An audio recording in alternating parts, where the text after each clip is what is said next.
Hello friends, welcome back to Select Civils. आपको पता है ना कि 14 जेपीएससी जो है उसका कैलेंडर जो है जारी हुआ है, तो वो उसके अकॉर्डिंग वो 8 मार्च को एग्ज़ाम शेड्यूल्ड है। ठीक, अभी नोटिफिकेशन तो नहीं आया, पर क्या होता है ना कि नोटिफिकेशन आने के बाद से एक पैनिक क्रिएट हो जाता है और आप घबरा जाते हैं कि क्या छोड़ें क्या पढ़ें, मतलब एकदम से गड़बड़ होने लगती है। तो हम क्या कर रहे हैं कि अर्ली स्टार्ट ले रहे हैं। उस अर्ली स्टार्ट में मेरा मानना है कि सबसे इंपॉर्टेंट चीज़ है और जो लास्ट में सबसे कन्फ्यूज़ करती है वो है करंट अफेयर्स। क्योंकि कुछ भी पता नहीं चलता है कि क्या इंपॉर्टेंट है क्या नहीं इंपॉर्टेंट है, कुछ भी पूछा जा सकता है, कुछ भी छोड़ा जा सकता है।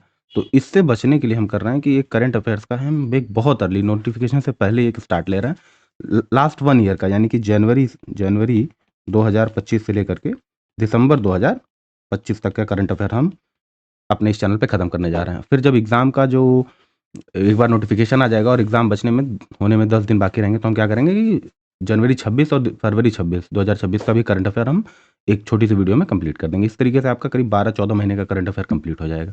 अब क्या करना है कि मैं आपको क्या बताने जा रहा हूँ कि करंट अफेयर्स इतना वास्ट है, मैं आपको बता रहा हूँ कि आप मान के चलिए कि दिन भर में डेली इंपॉर्टेंट करंट अफेयर्स करीब इंडिया और झारखंड मिला के 300 करंट अफेयर जनरेट होते हैं डेली के डेली। तो वो महीने के करीब हो जाते हैं 9,000 करंट अफेयर्स और 12 महीने के हो जाते हैं करीब 72,000 करंट अफेयर्स। तो अगर आप ये पढ़ सकते हैं 72,000 करंट अफेयर याद करके, पढ़ करके, कंसिस्टेंटली पढ़ करके और एग्जाम में रिकॉल करके आंसर कर सकते हैं, तब तो आप ये वीडियो मत देखिए, तब तो आप वे अबव एवरेज हैं, एवरेज से ऊपर हैं। लेकिन अगर आप ये नहीं कर सकते हैं या नहीं करना चाहते हैं इतना ज़्यादा लेबर, तो आप ये वीडियो देखिए, क्योंकि हमने इसमें क्या किया कि इन 72,000 करंट अफेयर्स को 800 से 1000 करंट अफेयर में ख़त्म कर दिया। बस इंपॉर्टेंट लेकर के रिस्क ले रहे हैं कि इसमें से आएगा तो आएगा, नहीं तो ठीक है। हमें हमारा टारगेट है कि 15 क्वेश्चन आते हैं 30 मार्क्स के करंट अफेयर में, जीएस 1 में। उसको हमको 10 से 12 टारगेट करना है। अब क्या है कि 5 क्वेश्चन तो आप कैजुअली पढ़ के भी कर सकते हैं, 5 क्वेश्चन तो आप नहीं पढ़ के भी आप गेस वर्क करके कर सकते हैं। लेकिन अगर आपको 5 से आपको 12 पे पहुंचना है तो थोड़ा सा हार्ड वर्क करना है। अब ये हार्ड वर्क ये 800 से 1000 क्वेश्चन का हो सकता है या पूरे 72,000 क्वेश्चन का हो सकता है। इस 72,000 क्वेश्चन में भी गारंटी नहीं है कि आप 15 के 15 कर पाएंगे। करंट अफेयर बहुत वास्ट है। तो हम क्या कर रहे हैं कि इसको रिड्यूस करके 10% से नीचे लेकर आ रहे हैं, 10% पे नीचे लेकर आ रहे हैं, 3 से 4% पे लेकर आए हैं। हम 3 से 4% करंट अफेयर साल भर में जितने होते हैं उसका सिर्फ और सिर्फ 3 से 4% पढ़ेंगे।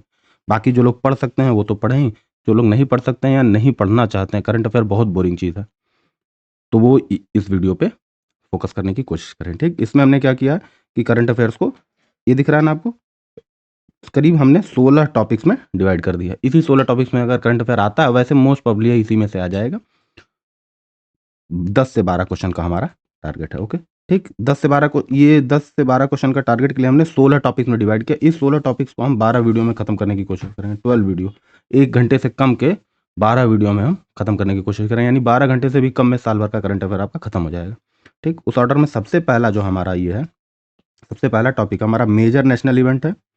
एक सेकेंड, मेजर नेशनल इवेंट है और मेजर इंटरनेशनल इवेंट है और मेजर इकोनॉमी इवेंट है। ये 3 इंपॉर्टेंट टॉपिक है। बाकी जब यूनियन बजट आएगा आपका, यूनियन बजट और इकोनॉमिक सर्वे जब 26 में आएगा, 2026 में, तब हम उसको देख लेंगे। ठीक, तो अभी हम क्या करने जा रहे हैं, इस वीडियो में हम मेजर नेशनल इवेंट देखेंगे। ये थोड़ा बड़ा वीडियो है तो इसके लिए हम 3 वीडियो बनाएंगे, इसी के लिए हम 3 वीडियो बनाएंगे। बाकी सारे टॉपिक को 7 वीडियो में हम खत्म करने की कोशिश करेंगे, 7 से 10 वीडियो में खत्म करने की कोशिश करेंगे। ओके, तो पहले हम शुरू करते हैं कि पहला टॉपिक आज से शुरू करते हैं। ठीक, ये हमारा चैनल है सिलेक्ट सिविल्स, ये नंबर है इंक्वायरी करने के लिए आपको, और ये प्ले स्टोर पे भी आपको हमारा चैनल मिल जाएगा। ठीक, तो ये 16 टॉपिक्स में से आज हम पहला टॉपिक शुरू करने जा रहे हैं, मेजर नेशनल इवेंट। जो 2025 में इंपॉर्टेंट नेशनल इवेंट हुए, राष्ट्रीय स्तर पे जो घटनाएं हुई हैं, उनको हम देखने जा रहे हैं। और आपको ये बता दूं कि ये जो टॉपिक, ये करंट अफेयर हमारा है, वो बाइलिंगुअल है, इंग्लिश में भी मिलेगा आपको, हिंदी में मिलेगा। ठीक, न्यूज़ इंग्लिश में होगी, उसी के नीचे उसी का हिंदी वर्जन भी होगा आपको। ठीक, तो ये सारे बच्चे जो इंग्लिश मीडियम के हैं, हिंदी मीडियम के हैं, कुछ भी हैं, देखिए पढ़ाऊंगा तो मैं हिंदी में ही, न्यूज़ होगी इंग्लिश में और उसको ट्रांसलेशन होगा आपको हिंदी में मिलेगा। ठीक, जो बोलूँगा मैं हिंदी में बोलूँगा, जैसे बोल रहा हूँ। ठीक, तो ज़्यादा बात करते हुए नहीं, थोड़ा सा मैं आपको कुछ बताना चाहता हूँ कि आपको अब एक अर्ली स्टार्ट लेने के लिए क्या करना है कि 99 रुपीज़ का हमारे चैनल पे सिर्फ और सिर्फ, बाकी सारी चीज़ें तो फ्री हैं, सिर्फ 99 रुपये के मिनिमम प्राइस पे आपको 15 मॉक टेस्ट, 15 मॉक टेस्ट, ये सबसे इंपॉर्टेंट चीज़ है। 60 से 70% काम यही कर देता है। कुछ नहीं पढ़िए, मॉक लगा के जाइए, प्रीवियस ईयर सॉल्व करके जाइए। पूरा प्रीवियस ईयर तो हम फ्री में पढ़ाएंगे यूट्यूब पे, बस ये 99 रुपीज़ का मॉक है आपको जो परचेज करना है जेपीएससी पेपर 1 पेपर 2 के लिए। ये हिंदी में भी है, इंग्लिश में भी है, ये भी हिंदी में है, ये भी इंग्लिश में, जाके आप कर लीजिए। मिनिमम प्राइस 99 रुपीज़, कुछ भी नहीं है। ठीक है, एक अर्ली स्टार्ट आपको देगा और आपको पेपर से फैमिलियरिटी देगा, क्योंकि आपको पता है ना, झारखंड रेगुलर तो होता नहीं है और हम इसलिए बाकी एग्ज़ाम की तरह हम फ़ैमिलियर नहीं होते हैं। झारखंड पीसीएस रेगुलर नहीं होता तो हम उतनी फ़ैमिलियरिटी नहीं है। तो ये मॉक टेस्ट आपको एक अर्ली फ़ैमिलियरिटी देगा कि आपको बाकी सब्जेक्ट्स में क्या पढ़ना है, क्या नहीं पढ़ना है, इम्पोर्टेंट क्या चीज़ है, ठीक? किस चीज़ पे ज़्यादा हमें फ़ोकस करना है, किस पे कम फ़ोकस करना है। एग्ज़ाम सारा खेल इस चीज़ का है, पढ़ने से ज़्यादा कि क्या नहीं पढ़ने का है। सरकारी नौकरी इसी बात का खेल है कि कम पढ़ कर के लेकिन कंसिस्टेंट पढ़ कर के ही एग्ज़ाम निकाला जा सकता है, वरना इतना है कुछ पूछने के लिए, इतना है पढ़ने के लिए कि जो है 5 साल आप वो जो पंचवर्षीय योजना होती है उसी में आप फँसे रह जाएँगे। तो चलिए शुरू करते हैं। पहला करंट अफ़ेयर्स और जो टॉपिक है हमारा नेशनल अफ़ेयर्स। जनवरी कहाँ से दिख रहा है आपको? जनवरी 2025 से एक्चुअली ये दिसंबर 2026 है, 2025 है पर ठीक आपको याद रखना है कि ये दिसंबर 2025 तक का करंट अफ़ेयर है, ठीक? इसमें है नहीं क्योंकि जनवरी के करंट अफ़ेयर तो अभी जनरेट होंगे। तो और फरवरी में आपको बजट वगैरह हम सब दे देंगे, ठीक? और देखना है आप ये इंग्लिश न्यूज़ है, उसी का ये हिंदी ट्रांसलेशन है, ओके? और ये इंग्लिश न्यूज़ उसी का हिंदी वर्ज़न है, ठीक? सारा ऐसे ही कर रखा है। कुछ इम्पोर्टेंट एक्स्ट्रा आपको बताना है, जैसे बेसिक चीज़ें कुछ बतानी है तो हमने वो भी दे रखा है, ठीक? तो फर्स्ट करंट अफेयर शुरू करते हैं। कह रहा है the country's first all electric tug project was inaugurated bye Sarbananda Sonowal. Sarbananda Sonowal ने कंट्री की पहली इलेक्ट्रिक टग परियोजना का शुरुआत किया। और कहाँ पर वो परियोजना शुरुआत हुई है? कांडला। कांडला कहाँ पर है? गुजरात में है। और उस कांडला पोर्ट है, एक्चुअली पोर्ट, उस पोर्ट अथॉरिटी का क्या नाम है? Deendayal port authority. Kandla port है, कांडला पोर्ट। कांडला पोर्ट का एक और नाम है दीनदयाल, रिसेंट में बदला गया है, ये नाम है दीनदयाल पोर्ट, ठीक? गुजरात में, ठीक? One of the largest container ports हैं इंडिया का। आपको अभी पोर्ट्स के बारे में भी डिटेल बताएंगे कि मेजर पोर्ट, माइनर पोर्ट क्या होते हैं। पहले देख लेते हैं इलेक्ट्रिक टग क्या होता है। इस परियोजना का मतलब उद्देश्य क्या है और ये परियोजना है क्या, ठीक? तो ये सर्बानंद सोनोवाल ने किया है। मिनिस्टर ऑफ क्या है? शिपिंग और वाटरवेज के मिनिस्टर हैं। और ये ग्रीन शिपिंग को के दृष्टिकोण को पूरा करना इसका मेन उद्देश्य है। हमारा नेशनल ग्रीन मिशन है ना इंडिया का, उसी को कंप्लीट करने के लिए इस परियोजना को लाया गया। होता क्या है कि जैसे बहुत बड़ी, जैसे मान लिया पोर्ट है, ये पोर्ट है। पोर्ट वो होती है जहाँ पे कंटेनर अनलोड किए जाते हैं। पोर्ट वो होता है जहाँ पे कंटेनर अनलोड किए जाते हैं। पोर्ट इंसान बनाता है। एक दो चीज़ें आप समझिए, एक होता है पोर्ट और एक होता है हार्बर, ठीक? दोनों में अंतर समझना है आपको। पोर्ट का मतलब होता है पत्तन, ठीक? और हार्बर का मतलब होता है बंदरगाह। बंदरगाह और पोर्ट में माइनर अंतर है। बंदरगाह क्या होता है? बंदरगाह मेनली इसलिए होते हैं, एक सेकंड, स्क्रीन आ रही है, एक सेकंड, एक सेकंड, एक सेकंड ज़रा, ये ना बच्चों स्क्रीन कट जा रही थी तो इसको थोड़ा सा मैं नीचे लूँगा, थोड़ा सा करेक्शन, टेक्निकल करेक्शन करना है। देखिए इलेक्ट्रिक टग परियोजना क्या है? इलेक्ट्रिक टग। अब टग क्या होता है और इलेक्ट्रिक तो समझ रहे हैं, लेकिन टग क्या होता है पहले ये देखते हैं। तो उस टग देखने से पहले हम थोड़ा सा समझते हैं कि पोर्ट काम कैसे क्या करता है। सपोज करते हैं ये पोर्ट है। पोर्ट वो एरिया होता है, वो ज़मीन का हिस्सा होता है, समुद्र के किनारे, हार्बर के किनारे है, जहाँ पर जहाज़, छोटे और बड़े जहाज़ आते हैं। अब सपोज करते हैं ये ओपन ओशियन है ये। अब यहाँ से एक बहुत बड़ा जहाज़ आ रहा है। अब ये क्या है कि ऐसे आकर के ऐसे घूम नहीं सकता है, ये पोर्ट पे ऐसे पैरेलल लगेगा ना, तभी तो यहाँ पार्क होगा। एक समझिए पार्किंग हो रहा है। तो उसको पार्क करने के लिए क्या होता है, एक छोटी बोट, एक स्मॉल बोट, एक स्मॉल बोट लेकिन बहुत पावरफुल, वेरी पावरफुल। ये इतनी पावरफुल होती है कि अपने से 10,000 गुने बड़े जहाज को थोड़े टाइम के लिए घुमा सकती है। तो ये जैसे जहाज यहाँ तक आ गया, अब इसको मोड़ना है तो ये इसको यहाँ पे एक टग लगा देंगे। यहाँ पर क्या लगा देंगे? एक टग लगा देंगे। टग क्या होती है? छोटी सी नाव होती है। वो क्या करेगी? इस जहाज को इधर घुमा देगी। सोचिए इतना बड़ा जहाज है ये, अपने आप स्टीयर नहीं कर सकता, मुड़ नहीं सकता छोटी जगहों पे, लेकिन उसके लिए हम क्या कर सकते हैं? एक स्मॉल बोट, जिसको टग बोलते हैं, टग मतलब खींचना, इस जहाज को थोड़ी देर के लिए खींचती है। क्यों खींचती है? क्योंकि बहुत पावरफुल होती है। अब पावरफुल कैसी होती है? क्योंकि इसमें ये बहुत ज़्यादा हाई अमाउंट में क्या कंज्यूम करती है? डीजल और पेट्रोल। अब इससे क्या होता है कि ये जो कोस्ट के किनारे है, जो पोर्ट है हमारा, ये उसका किनारा है, उसके साइड में बहुत ज़्यादा पॉल्यूशन होता है, क्योंकि एमिशन होता है, समझ रहे हैं ना, डीजल और पेट्रोल से जो एमिशन होता है। और उसके अलावा बहुत नॉइज़ करता है, तो इससे जो लोकल ऑर्गेनिजम्स हैं वहाँ पर, मछलियाँ हैं और जो भी जीव जंतु हैं, उनको बहुत डिस्टर्बेंस होती है। तो इससे क्या होता है कि पॉल्यूशन पे एक बहुत हार्मफुल इम्पैक्ट पड़ता है। उसी को हटाने के लिए हमने क्या किया? इलेक्ट्रिक ट्रक को शुरुआत की है कंट्री में पहली बार। अब ये क्या हो रहा है कि इलेक्ट्रिक ट्रक क्या कर रहा है कि ये डीजल और पेट्रोल नहीं, बल्कि इलेक्ट्रिक बैटरी से चलता है, इलेक्ट्रिक मोटर लगा होता है। तो मेन हमारा काम है कि इससे जो है पॉल्यूशन को कंट्रोल किया जाए, ठीक? कोस्ट के किनारे, इसीलिए इलेक्ट्रिक ट्रक की परियोजना शुरू की गई है। अब ये है पोर्ट, उसी के किनारे बड़े-बड़े जहाज़ों को, जो इस बोट से 1000 गुना, 10,000 गुना बड़े जहाज़ हैं, उनको भी टक करने के लिए और थोड़ी दूर के लिए एक डिज़ायर लोकेशन पे पार्क करने के लिए हम किसका यूज़ करते हैं? टग का। अब तक हम डीज़ल और पेट्रोल का यूज़ करते थे, अब हम किसका यूज़ कर रहे हैं? इलेक्ट्रिक टग का, ठीक? पोर्ट के किनारे। थोड़ा-सा मैं आपको एक चीज़ और बता रहा था कि पोर्ट क्या होता है और हार्बर क्या होता है, आपने नाम सुना होगा। पोर्ट को इंग्लिश हिंदी में बोलते हैं पत्तन, और हार्बर को हिंदी में बोलते हैं बंदरगाह। बंदरगाह जनरल चीज़ है। जनरल चीज़ का क्या मतलब है कि बंदरगाह पे पोर्ट बनाया भी जा सकता है और नहीं भी बनाया जा सकता।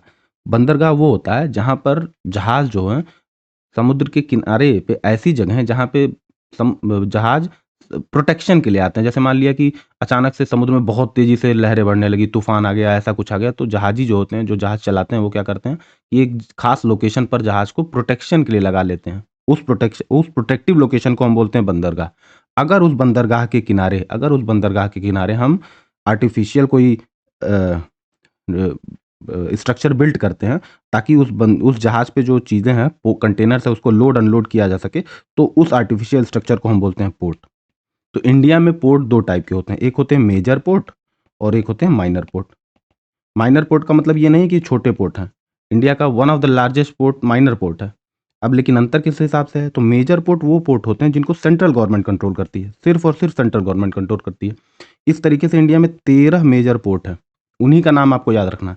माइनर पोर्ट वो होते हैं, वो पोर्ट होते हैं जो या तो प्राइवेट होते हैं या तो उनको स्टेट गवर्नमेंट कंट्रोल करती है। ठीक, इस तरीके से माइनर पोर्ट करीब 217 माइनर पोर्ट हैं इंडिया में। जैसे आपने नाम सुना होगा मुंड्रा पोर्ट, बहुत बड़ा पोर्ट है, माइनर है, लेकिन माइनर इस सेंस में नहीं कि साइज़ छोटा है, बहुत ज़्यादा फिर ये कट कर जा रहा है। एक सेकंड, थोड़ा मुझे इसका ध्यान रखना। ठीक, मुंड्रा पोर्ट, इसको ये माइनर इसलिए है क्योंकि ये प्राइवेट प्लेयर्स कंट्रोल करते हैं, ये अडानी लिमिटेड कंट्रोल करती है, इसीलिए मुंड्रा पोर्ट क्या है, माइनर पोर्ट है, लेकिन इसका कंटेनर साइज़ इंडिया में वन ऑफ द लार्जेस्ट है। और जो 13 मेजर पोर्ट है उनको सेंट्रल गवर्नमेंट कंट्रोल करती है। वो 13 मेजर पोर्ट आपको ध्यान होने चाहिए। जैसे इंडिया का ये वेस्ट कोस्ट है और ये ईस्ट कोस्ट है। वेस्ट कोस्ट पे करीब 6 पोर्ट हैं। ध्यान दीजिए, वेस्ट कोस्ट पे करीब 6 पोर्ट हैं और 7 पोर्ट, बाकी जो 13 में से 7 पोर्ट हैं वो कहाँ पर है, ईस्ट कोस्ट में। उसका आपको नाम याद रखना है। तो नाम बहुत ज़रूरी, कभी भी पूछा जा सकता है, तो उसके नाम को हम एक बार उन 13 के नाम को देख लेते हैं, बाकी के नहीं, पर उन 13 के नाम को हम एक बार देखने की कोशिश करते हैं। ओके, तो उन 13 के नाम जो है, ओके, तो ज़रा सा ये पोर्ट को हम देख लेते हैं कि ये पश्चिमी साइड पे कौन से पोर्ट्स हैं और ईस्टर्न कोस्ट पे यानी पूर्वी तटों पे कौन से पोर्ट्स हैं। तो 6 पोर्ट इधर हैं पश्चिम साइड पे और 7 पोर्ट हैं इधर। तो उनके ज़रा नाम देख लेते हैं। एक सेकंड, इसको ज़रा मैं इरेज करता हूँ, ठीक है।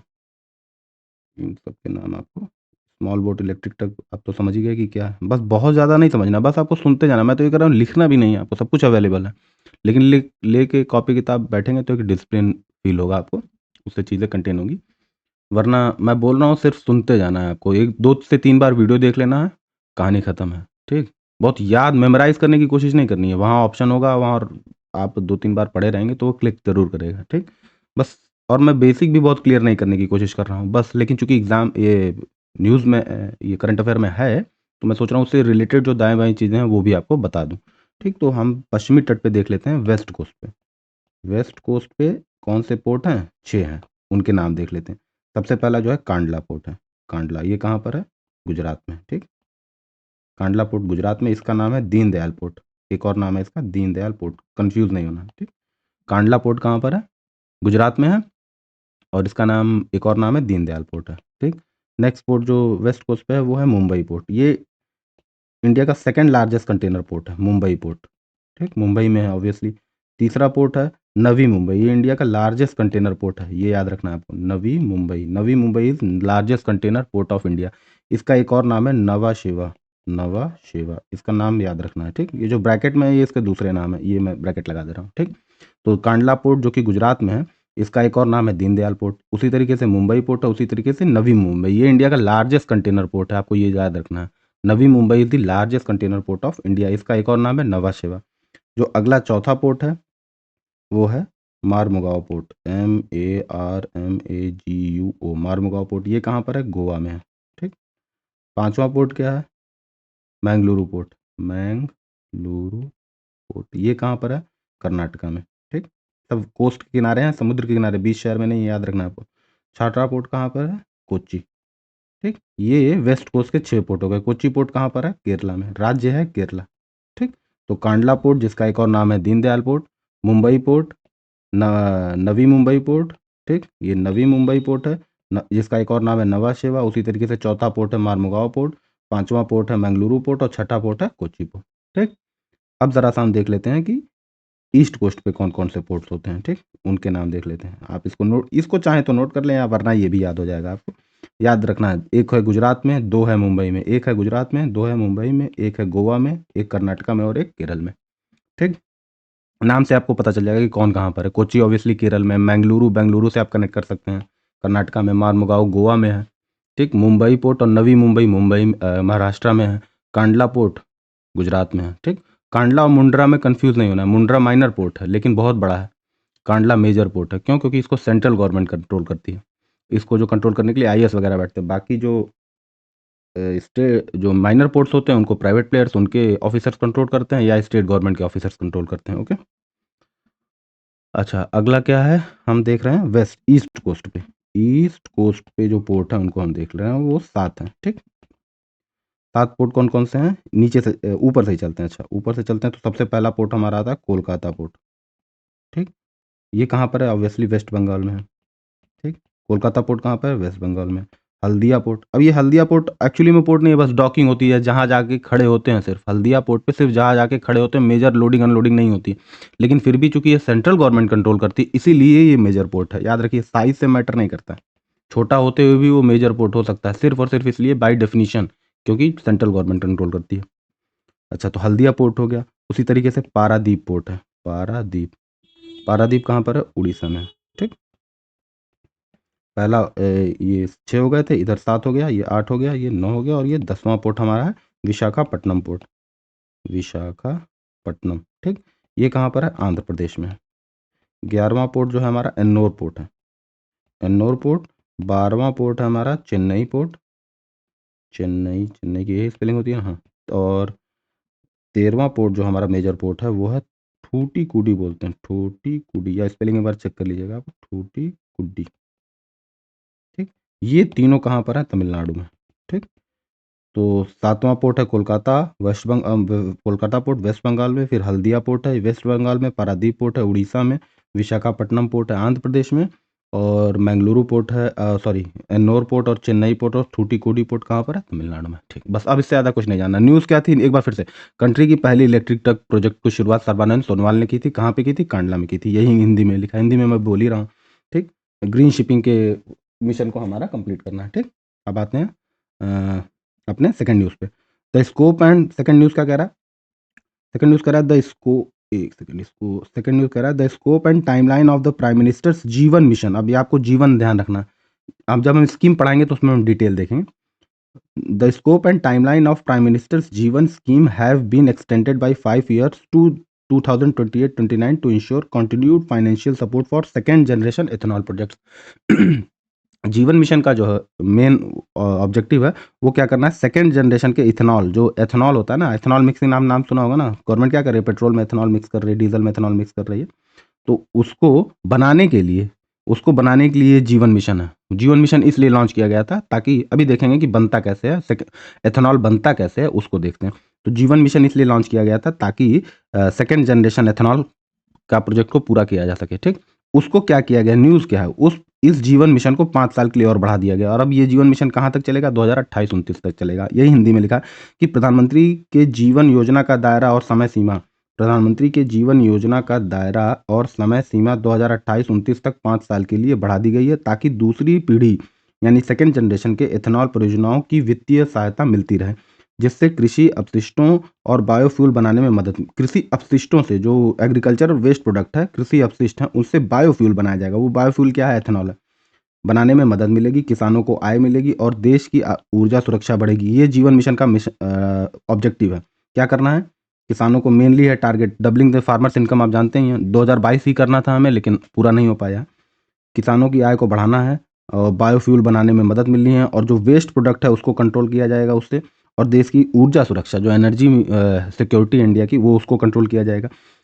और ये याद रखने की ज़रूरत नहीं है क्या होता है, और नई तकनीकों को प्राथमिकता दी जाएगी। सिर्फ सिंपल सा यही है कि जीवन मिशन को 5 साल के लिए बढ़ा दिया गया। जीवन मिशन किस लिए है? याद, 2 चीज़ याद रखना है। जीवन मिशन को 5 साल के लिए बढ़ा दिया गया 2028-29 तक, और जीवन मिशन का टारगेट, जीवन मिशन का ऑब्जेक्टिव क्या है कि सेकंड जनरेशन एथेनॉल बनाया जा सके, सेकंड जनरेशन बायोफ्यूल बनाई जा सके। बायोफ्यूल जो है सेकंड जनरेशन, थर्ड जनरेशन और फोर्थ जनरेशन होती है। अभी वो भी देखते हैं कि क्या होता है बायोफ्यूल, क्या होता है, पहले तो वो देख लेते हैं।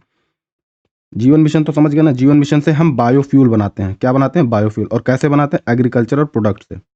Agricultural waste product. Agricultural waste product, जो एग्रीकल्चर में वेस्ट प्रोडक्ट बनता है उससे हम बायोफ्यूल बनाते हैं। उस बायोफ्यूल को हम बोलते हैं second generation biofuel. Second generation biofuel. ठीक। उसी के लिए बनाने के लिए जीवन स्कीम है, उसको 5 साल के लिए बढ़ा दिया गया। ओके, तो ये एकदम नहीं पढ़ना है, बस लिखा हुआ है, बस बिल्कुल नहीं पढ़ना है इसको। थोड़ा सा ये देख लेते हैं जनरेशंस क्या होती हैं किस चीज़ की, बायोफ्यूल्स की जनरेशन क्या होती है। थोड़ा बायोफ्यूल आपको बताया ना, वो फ्यूल जो बायोलॉजिकल तरीके से बनाया गया हो, जैविक चीज़ों से बनाया गया, उसको हम बोलते हैं बायोफ्यूल। और उसको हम पेट्रोल या डीजल में मिक्स करके, एक तो हमारी एनर्जी सिक्योरिटी बढ़ती है, और उससे ऐसा वैज्ञानिक यार लोग मानते हैं, इन्वायरमेंटलिस्ट मानते हैं कि पॉल्यूशन भी कुछ हद तक कंट्रोल होता है। तो फर्स्ट जनरेशन क्या होते हैं, सेकंड जनरेशन क्या होता है? हमारा टारगेट जीवन मिशन में सेकंड जनरेशन का है। तो first generation, second generation, third generation और फोर्थ जनरेशन। तो फर्स्ट जनरेशन वो होते हैं जिनसे हम, वो बायोफ्यूल जो फूड से डायरेक्ट बनाए जाते हैं। जैसे आप शुगर केन है, उसको खाने में या चीनी बनाने में मत यूज़ करिए, वो सीधा फ्यूल बना लीजिए उससे। तो इसको बोलते हैं फर्स्ट जनरेशन। तो इससे एक नुकसान है कि क्योंकि आप अपने फूड प्रोडक्ट से बना रहे हैं ना, आप जो खाई जा सकती हैं, गेहूँ से बना रहे हैं, गन्ने से बना रहे हैं, जौ से बना रहे हैं, तो इससे क्या हो रहा है, जो चीज़ें कंज़्यूम की जाती हैं उसी से फ्यूल बनाने लगेंगे, तो खाद्यान्न सुरक्षा पे संकट आ जाएगा।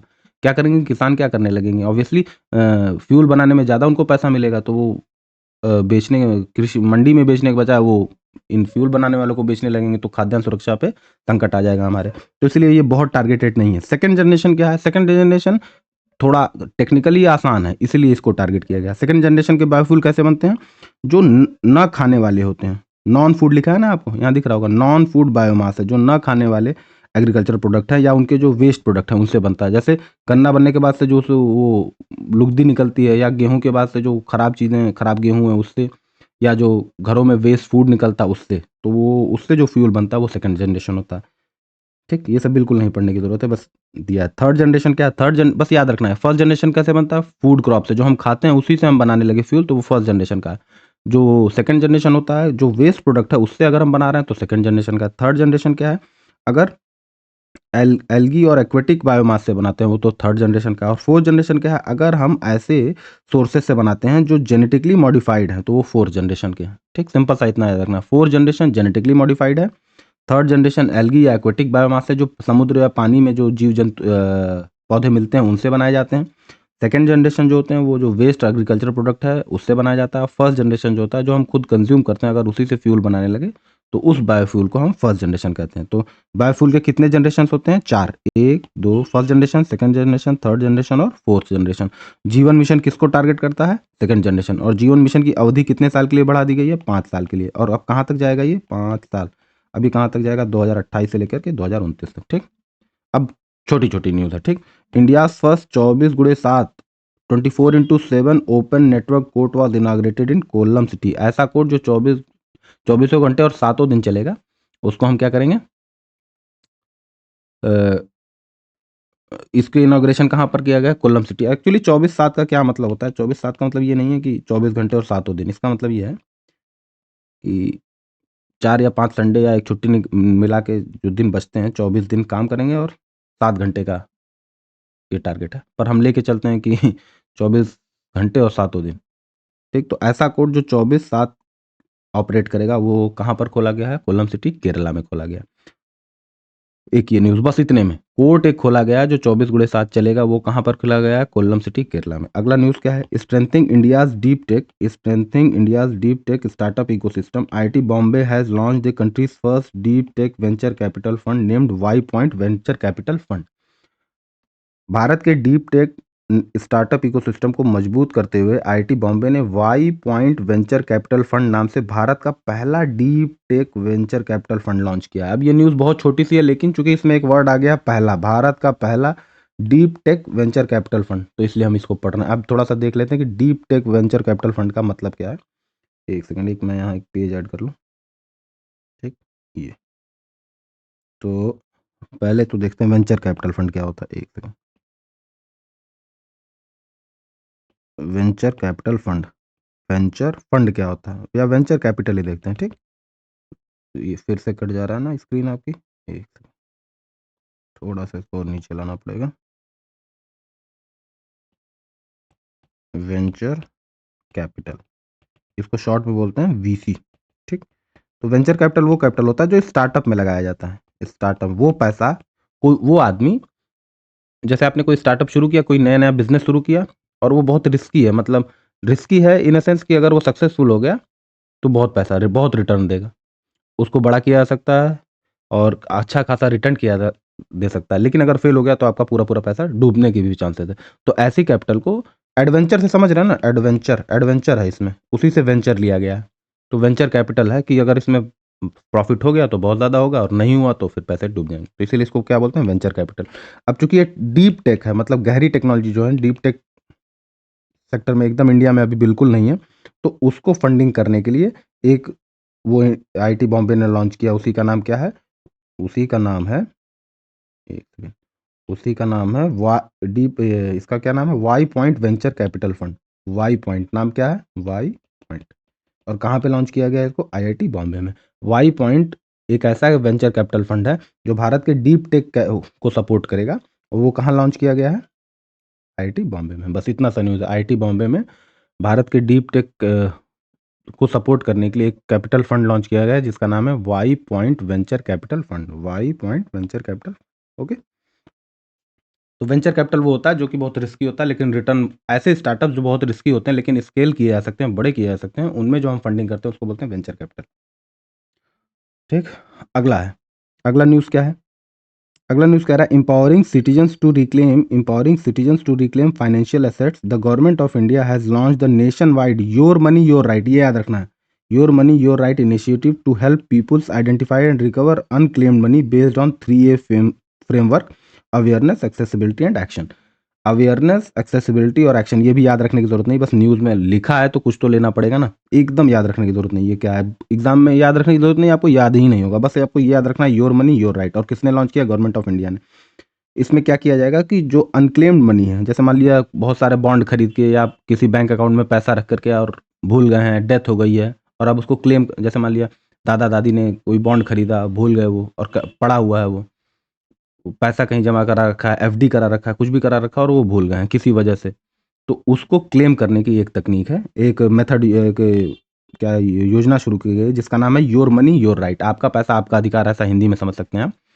तो नागरिक को अपने वित्तीय अधिकारों को दिलाने के उद्देश्य से भारत सरकार ने योर मनी योर राइट नामक राष्ट्रव्यापी पहल शुरू की है, जिसका लक्ष्य बिना दावे वाली वित्तीय संपत्तियों की पहचान और वसूली, उनकी पहचान करना कि है किसकी है और उनको फिर उनको देना, वापस करना, उसको आसान बनाया गया। बहुत सारा, बहुत ज़्यादा आप पढ़ेंगे तो इसके बारे में पता चला, हज़ार-हज़ार, 10-10 हज़ार करोड़ रुपए अनक्लेम्ड बैंक्स में पड़े हुए हैं।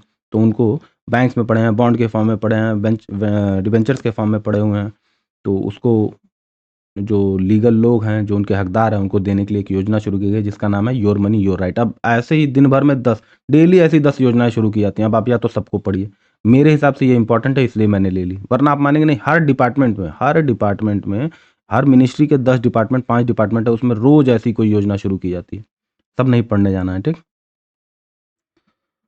थोड़ा-सा और इसके बारे में लिखा है कि your money your right is a nation, ये पीछे लिखा है। इसके लिए एक पोर्टल यूज़ किया जा रहा है जिसका नाम है उद्गम पोर्टल। 2 चीज़ें इंपॉर्टेंट है इसमें। योजना का नाम योर मनी योर राइट, ठीक? योर मनी योर राइट है। इसमें कई सारे प्लेयर्स हैं, सेबी है, इसमें कई सारे लोग इन्वॉल्व हैं। सेबी है, आरबीआई है, फाइनेंस मिनिस्ट्री है, सब नहीं पढ़ना है, बहुत बहुत डिटेल में है। बस आपको रखना है योर मनी योर राइट। इससे ऑप्शन में दे देगा कि इसका क्या काम है, योर मनी योर राइट, तो उसमें ऑप्शन में आपको टिक करना है कि अनक्लेम्ड जो फाइनेंशियल एसेट्स हैं, अननोन फाइनेंशियल एसेट्स हैं, उनको उनके लीगल उत्तराधिकारियों तक पहुंचाने की ये योजना है। इसके लिए एक पोर्टल यूज़ किया जा रहा है, एक ऐप यूज़ किया जा रहा है, या पोर्टल आप कह लीजिए, उसका नाम है Udgam portal, unclaimed deposit gateway to access information. ये भी याद रखने की जरूरत नहीं, बस उद्गम पोर्टल याद रखना है आपको। दो चीज़ें याद रखनी इतनी बड़ी न्यूज़ में, योर मनी योर राइट और उद्गम पोर्टल, बाकी कुछ नहीं याद रखना। Your money your right and उद्गम पोर्टल, उद्गम पोर्टल याद रखना है, ठीक? अगला न्यूज़ क्या है? बड़ा छोटा सा न्यूज़ है अगला न्यूज़।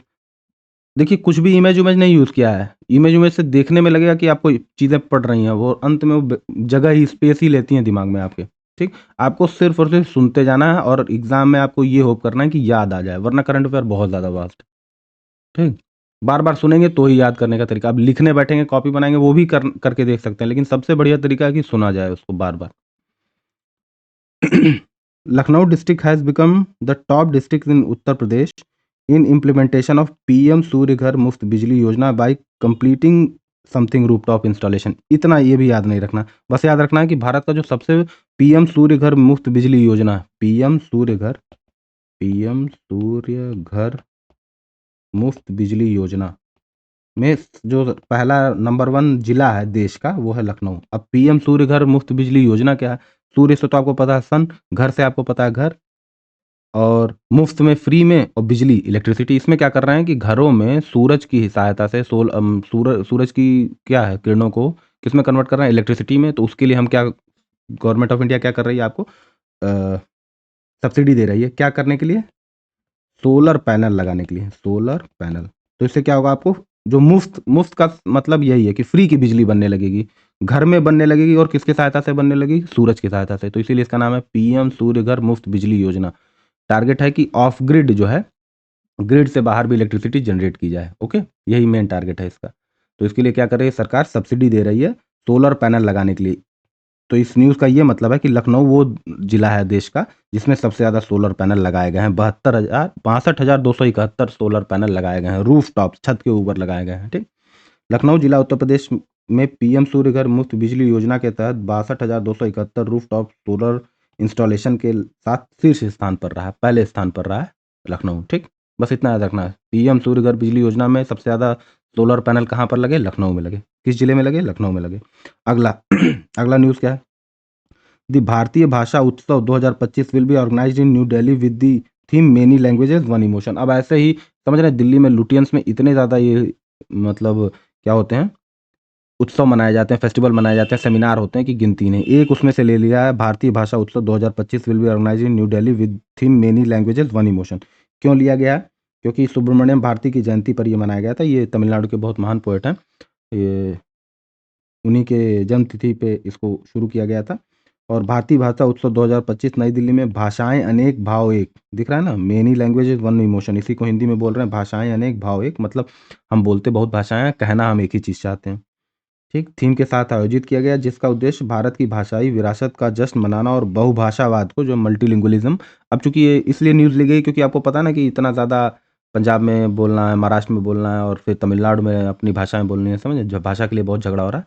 तो इसको कंट्रोल करने के लिए एक उत्सव का, सेलिब्रेशन का आयोजन किया गया है जिसका नाम है मेनी लैंग्वेजेस वन इमोशन। कहाँ पर आयोजन किया गया? न्यू दिल्ली। इस टाइप का कोई भी कॉम्प्लिकेटेड सोफिस्टिकेटेड आपको आयोजन लग रहा है तो आपको बाय डिफॉल्ट मार के चलना है, उसमें नई दिल्ली में ही हुआ है। ठीक, समझ रहे हैं ना? आइडियलिस्टिक कोई फेस्टिवल का आयोजन हुआ है, कोई सेमिनार हुआ है, तो वो कहाँ पर हुआ होगा? नई दिल्ली में हुआ होगा। ठीक, अगला न्यूज़ क्या है? एक सेकंड, अगला न्यूज़ है आपका India's first indigenous hydrogen fuel cell. एक सेकंड, इसको भारत का India's first indigenous hydrogen fuel cell passenger vehicle the FCV, कुछ नहीं याद रखना, नहीं रखना, एफसीवी पायलट 01 याद रख सकते हैं तो याद रखिए। FCV pilot 01 began commercial operation on the Ganges in Varanasi, Ganga Varanasi में, running between Namo ghat and Lalita ghat, marking a major step in green inland water transport with zero emission something something. ये सब कुछ नहीं, बस याद रखना है एफसीवी पायलट 01। और ये हाइड्रोजन फ्यूल सेल है, यानी कि हाइड्रोजन से चलेगी। सिंपल सी ये बात है, एक बोट शिप जो भी कह लीजिए, बोट और शिप, इंडिया की पहली बोट या शिप है जो हाइड्रोजन फ्यूल से चल रही है, हाइड्रोजन फ्यूल से चल रही है, फ्यूल सेल से चल रही है।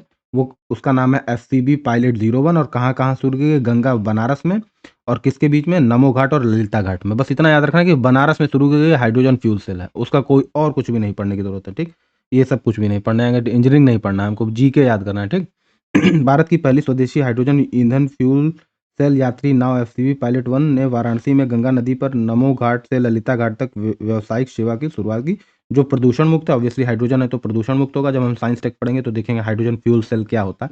मेनली मेनली क्या होता है कि हम कोई भी फ्यूल बर्न करते हैं, फ्यूल बर्न करते हैं तो क्या होता है? एमिशन होता है ना, हार्मफुल एमिशन हो, जैसे कार्बन डाइऑक्साइड, कार्बन मोनोऑक्साइड और सल्फर डाइऑक्साइड, तमाम तरीके के एमिशन होते हैं। लेकिन जब आप हाइड्रोजन बर्न करते हैं, हाइड्रोजन हाइड्रोजन बर्न करते हैं, हाइड्रोजन फ्यूल जब बर्न करते हैं ना, बर्न जलाते हैं, तो क्या होता है? जो इमिशन होता है ना, वो सिर्फ और सिर्फ पानी होता है और हीट होता है, ना सल्फर निकलता है ना कार। तो ये प्योरेस्ट एनर्जी है, hydrogen fuel is the purest energy.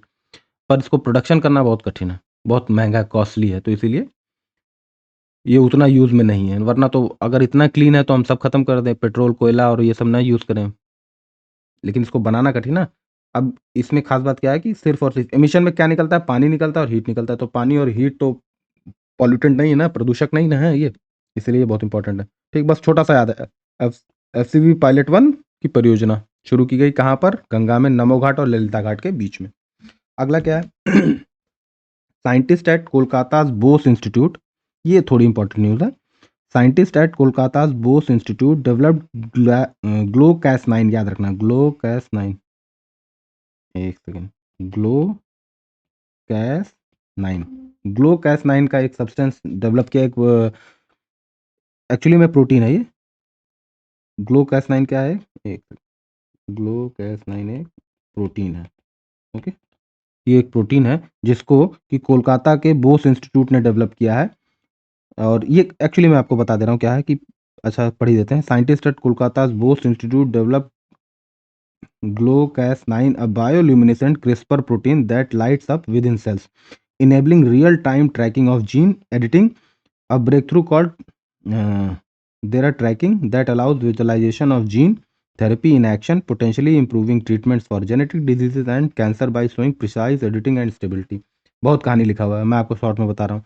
दो चीज़ याद रखनी, क्रिस्पर याद रखना, क्रिस्पर क्रिस्पर है एक जीन एडिटिंग टेक्निक है, जीन को एडिट करने की टेक्निक है। जीन क्या होते हैं, डीएनए के सीक्वेंस होते हैं, sequence of DNA, sequence of DNA is called gene.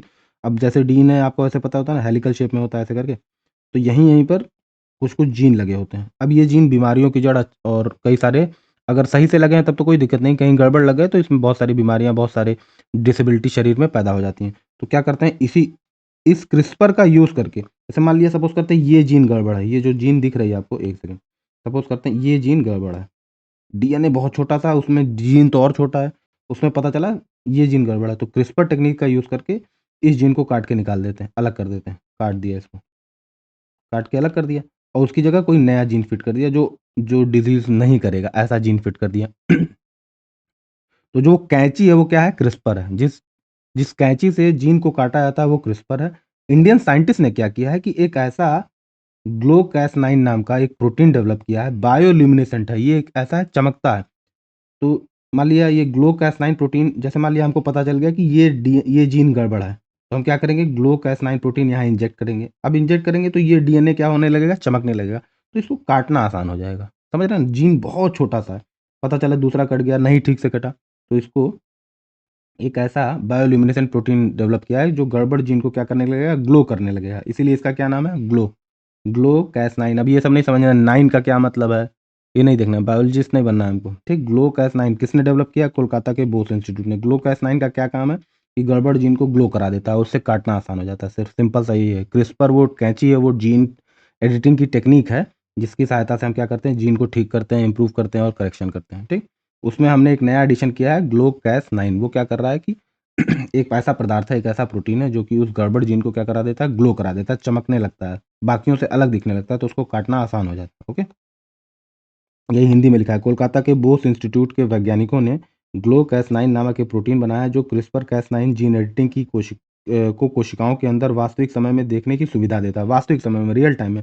यह प्रोटीन खुद चमकता है, जिससे वैज्ञानिक अब डीएनए को संपादित यानी एडिटिंग करते समय आणविक कैंची, जो मॉलिक्यूलर सीजर है जिसका नाम क्या है, क्रिस्पर, अभी उसका फुल फॉर्म भी देखेंगे, वो देख सकते हैं, जिससे जीन थेरेपी और फसलों में सुधार के लिए यह तकनीक अधिक सटीक प्रभावी होती है। क्रिस्पर एक बहुत बेहतरीन टेक्निक है, लेकिन ग्लो कैस 9 क्या करेगा, उसमें और इम्प्रूवमेंट करेगा।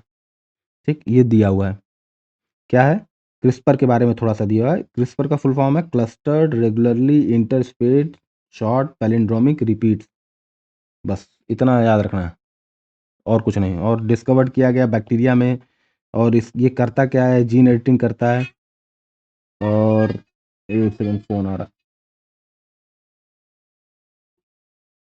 एक सेकंड, सॉरी फोन आ गया था। क्रिस्पर का फुल फॉर्म है clustered regularly interspaced short palindromic repeats, बस याद रखना, क्रिस्पर, CRISPR। ठीक, और कुछ नहीं याद रखना। बैक्टीरिया में इसकी खोज की गई थी, साइंस टेक पढ़ेंगे तो देखेंगे। ठीक, बस और कुछ नहीं, ये टेबल ऐसे ही है। अगला news, the union cabinet approved raising the FDI limit in the insurance sector to 100%। Most important news, most important है, याद रखिए।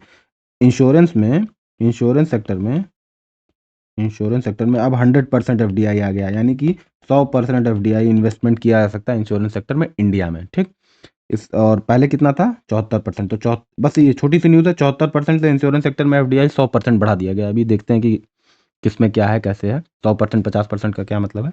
तो इंश्योरेंस सेक्टर में पहले 74% एफडीआई थी, अब उसको बढ़ा करके भारत सरकार ने, भारत की कैबिनेट ने कितना कर दिया है, सेंट्रल गवर्नमेंट की कैबिनेट ने 100% कर दिया गया। ठीक, वही हिंदी में लिखा है, बहुत सारा न्यूज़ है, बस दो चीज़ें याद रखना है।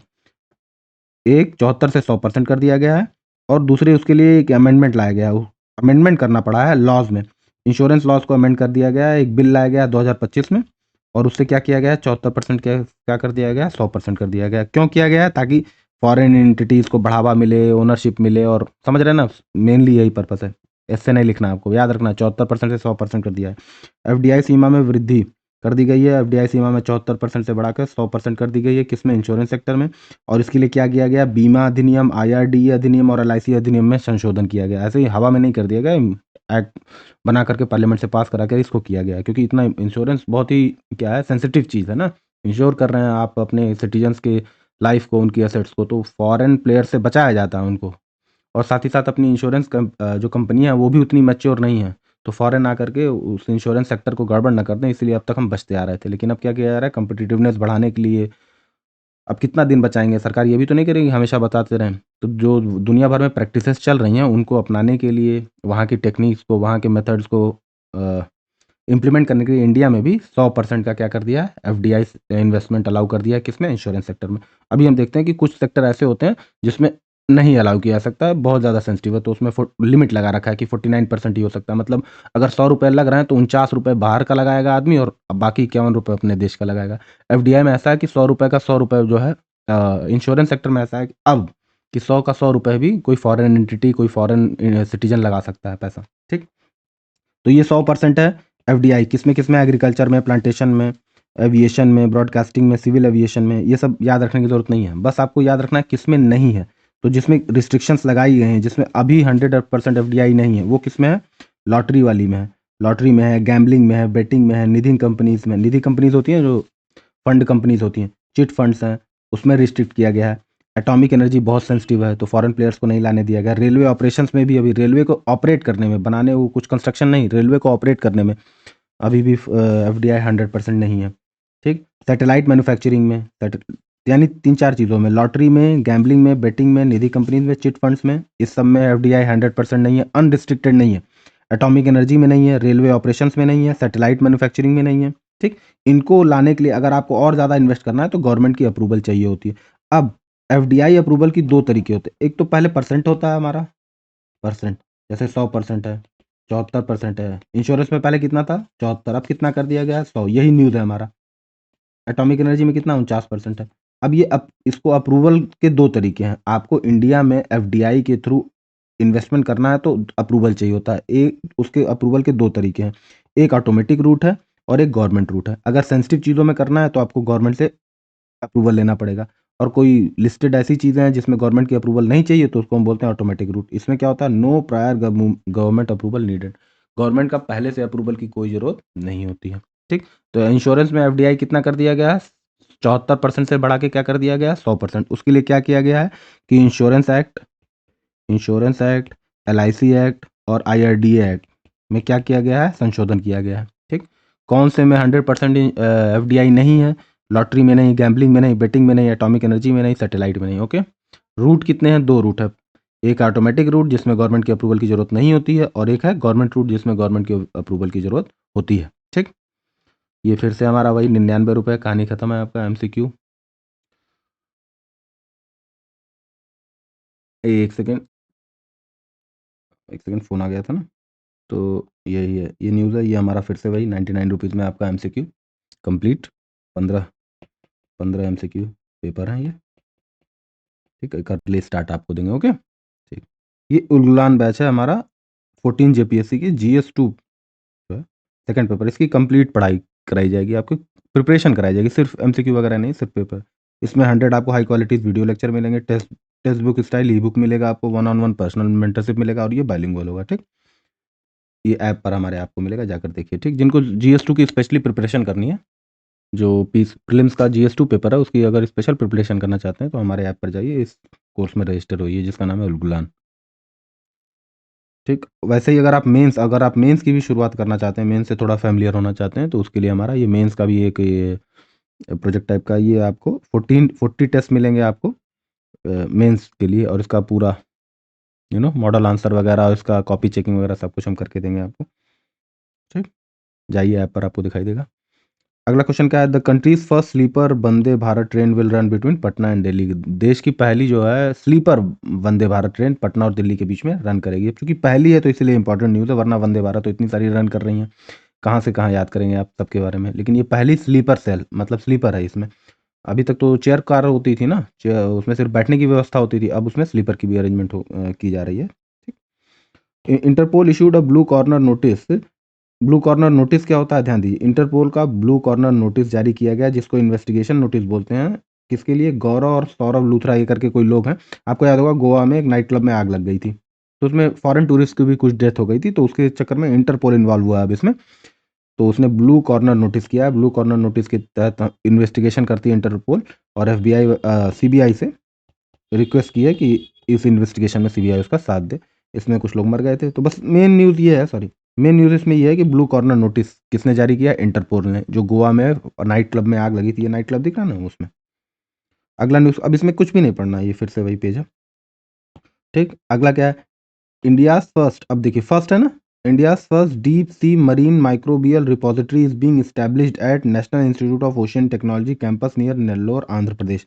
इसमें आपको याद रखना है कि भारत की पहली जो है गहरी समुद्र जीव, यानी कि डीप सी में, गहराई में, समुद्र में जो सूक्ष्म जीव है, माइक्रो ऑर्गेनिज्म है, उनमें रिसर्च करने की जो है एक फैसिलिटी इस्टेब्लिश की गई है। और वो कहाँ पर बनेगी, national institute of ocean technology. ये कहाँ पर है, नेल्लोर आंध्र प्रदेश में। कहाँ पर है, एनआईओटी कहाँ पर है, याद रखना आपको, एनआईओटी कहाँ पर है, आंध्र प्रदेश में। और आंध्र प्रदेश में कहाँ है, नेल्लोर में। ठीक, वहां पर क्या किया गया, भारत की पहली deep sea marine microbial repository, deep sea marine microbial repository establish की जाएगी नेल्लोर आंध्र प्रदेश में, एनआईओटी के कैंपस में।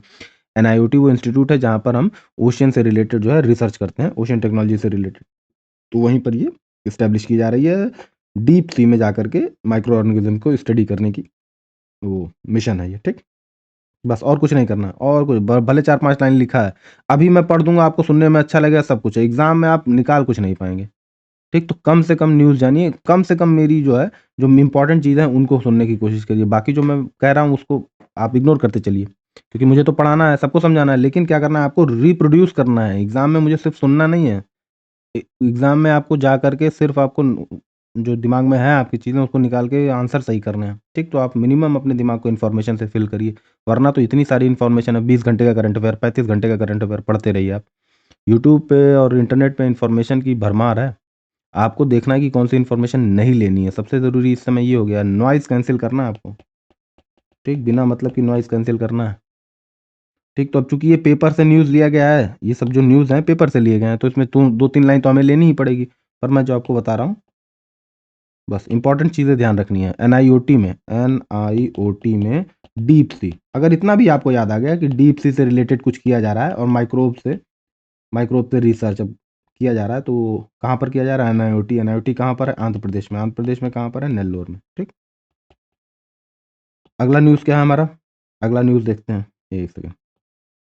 सेटिंग अ सस्टेनेबिलिटी बेंचमार्क इन aviation, Delhi's Indira Gandhi international airport become India first water positive airport. जो इंदिरा गांधी, छोटा सा न्यूज़ है, इंदिरा गांधी जो एयरपोर्ट है इंदिरा गांधी एयरपोर्ट दिल्ली पे, वो वाटर पॉजिटिव हो गया है। मतलब वो वाटर खर्च नहीं कर रहा है, बल्कि वाटर बचा रहा है। जैसे कैसे बचा रहा है, एयरपोर्ट पे है, इतना बड़ा एयरपोर्ट है, तो पानी के खर्चा तो इतना ज़्यादा पानी कंज्यूम करता होगा, लेकिन क्या कर रहा है वो, रेन वाटर हार्वेस्टिंग और तमाम तरीके का टेक्निक यूज़ करके जितना पानी वो कंज्यूम कर रहा है उससे ज़्यादा पानी वो बचा ले रहा है। ठीक, सिर्फ और सिर्फ क्या करके, रेन वाटर हार्वेस्टिंग, रेन जो बारिश का पानी गिर रहा है उसको वेस्ट नहीं होने दे रहा है, बल्कि कहीं कंटेनर वगैरह में इकट्ठा कर, सिंपल सा यही न्यूज़ है। वाटर पॉजिटिव एयरपोर्ट बन गया है इंदिरा गांधी इंटरनेशनल एयरपोर्ट। अब वाटर पॉजिटिव का सिंपल सा ये मतलब है कि पानी आपने जितना खर्च किया उससे ज़्यादा आप पानी प्रोड्यूस कर रहे हैं। जैसे मान लिया 100 लीटर पानी खर्चा है आपका। ठीक, 100, मान लिया एक एयरपोर्ट पे 100 लीटर पानी खर्चा हो रहा है। अब वो क्या कर रहा है, रेन वाटर हार्वेस्टिंग, जो बारिश की पानी गिर रही है उसको इकट्ठा करके 150 लीटर इकट्ठा कर ले रहा है। तो अगर 100 लीटर खर्च कर रहा है और 150 लीटर इकट्ठा कर रहा है, तो 50 लीटर पॉजिटिव हो गया ना। यही सिंपल सा न्यूज़ है। वो एयरपोर्ट कौन सा है, वो एयरपोर्ट है इंदिरा गांधी। यही हिंदी में भी लिखा है कि इंदिरा गांधी जो है पानी बचा रहा है। अब बचा रहा है नहीं बचा रहा है कौन जाने, लेकिन न्यूज़ यही है। ठीक। The Telangana government has announced The Telangana government has announced that road near the US consulate in Hyderabad will be named after the US President Donald Trump. Donald Trump के नाम पर एक रोड है उसको रख दिया जाएगा। तो सिंपल सा यही न्यूज़ है कि किस जगह पर तेलंगाना में एक रोड का नाम डोनाल्ड ट्रंप के नाम पर रख दिया। अमेरिका के जो माननीय राष्ट्रपति हैं उनके नाम पर रख दिया गया। उसका नाम रखा गया डोनाल्ड ट्रंप एवेन्यू। उस रोड का नाम रखा गया डोनाल्ड ट्रंप एवेन्यू। ठीक। एवेन्यू रोड या गली को कहते हैं। ठीक। तो उस रोड का क्या नाम रख दिया गया? डोनाल्ड ट्रंप एवेन्यू रख दिया गया। सिंपल सा ही। अब इसमें क्या समझाया जाए आपको? कुछ भी नहीं। पर चूंकि डोनाल्ड ट्रंप इस समय हाईलाइटेड हैं तो इसलिए ये न्यूज़ है। इंडिया, ये थोड़ा सा इंपॉर्टेंट न्यूज़ है। इंडियाज प्राइम मिनिस्टर्स ऑफिस, जिसको पीएमओ बोलते हैं, वॉज रिसेंटली रीनेम्ड एज सेवा तीर्थ। अब पीएमओ को हम क्या बोलेंगे? प्राइम मिनिस्टर ऑफिस नहीं बोलेंगे, अब इसको हम बोलेंगे सेवा तीर्थ। ठीक। अब इसके कारण बहुत सारे, इससे बहुत लिखा हुआ है, 4 लाइन का इससे लिखा हुआ नहीं पढ़ना आपको, बस प्राइम मिनिस्टर ऑफिस का नाम रख दिया गया सेवा तीर्थ। अब सेवा तीर्थ से आप समझ सकते हैं ना, सेवा तीर्थ मतलब इससे सेवा का भाव, सर्विस का भाव आ रहा है। ऐसे राजा महाराजा का भाव नहीं आ रहा है। प्राइम मिनिस्टर्स ऑफिस पहले लगता था कितनी बड़ी चीज़ है, तो उसका नाम बदल के, ताकि जो सिटीजन है उसको वो फील हो कि ये हमसे अलग नहीं है, हमारी सेवा के लिए ये बना गया है। तो पीएमओ का नाम रख दिया गया सेवा तीर्थ। और जो राजभवन है जहाँ गवर्नर रहते हैं, राजभवन, ये जो गवर्नर ऑफिस है, गवर्नर का, जो राज्यों में गवर्नर्स होते हैं, ऑनरेबल गवर्नर्स होते हैं, उनके ऑफिस का नाम राजभवन कहा जाता है। उसके नाम को बदल कर क्या कर दिया गया? लोक भवन कर दिया गया। अब राजभवन से आपको सेंस आ रहा होगा राजा का भवन, तो ये अच्छा नहीं लगता था सुनने में, देखने में, समझने में, तो इसलिए इसका क्या नाम बदल दिया गया? लोक भवन कर दिया गया। और जो लोक और राजनिवास है, राजनिवास, राजभवन तो गवर्नर का ऑफिस हो गया, राजनिवास जो गवर्नर का रेजिडेंस हो गया, उसका नाम बदल के लोक निवास कर दिया गया है। ठीक। ये इंपॉर्टेंट न्यूज़ है। ठीक है, याद रखना है। क्या करना है? पीएमओ का नाम बदल के सेवा तीर्थ कर दिया गया, पीएमओ का नाम बदल के सेवा तीर्थ कर दिया गया, और राजभवन और राजनिवास का नाम बदल के लोक भवन और लोक निवास कर दिया गया। ठीक। ये हिंदी में लिखा है। अब मैं इंग्लिश हिंदी में ही बोल ही रहा हूँ सब कुछ। अगला क्या है? Rajasthan has become the first state in India to complete 100% digitisation of its electoral rolls under special intensive revision.